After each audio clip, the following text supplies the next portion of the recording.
শুনলে তার রাতে ঘুম হয় না, গান না শুনলে অন্তরের কষ্ট দূর হয় না। আছে না নাই? আছে মানে আপনার মেয়ের বিয়ে শুদ্ধ হচ্ছে না, বাড়িতে গান না বাজাবে।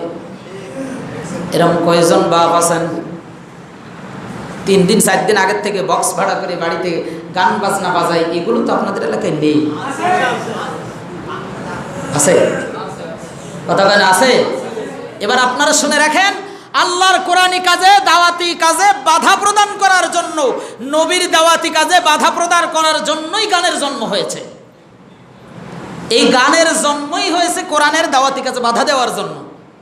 যে গান না শুনলে তোমার পেটের ভাত হজম হয় না আর ঘুম হয় না, যে গান না শুনলে অন্তরে শান্তি পাও না, তুমি জেনে রাখো এই গানের আবিষ্কারই হয়েছে কোরআনের দাওয়াতি কাজে বাধা দেওয়ার জন্য।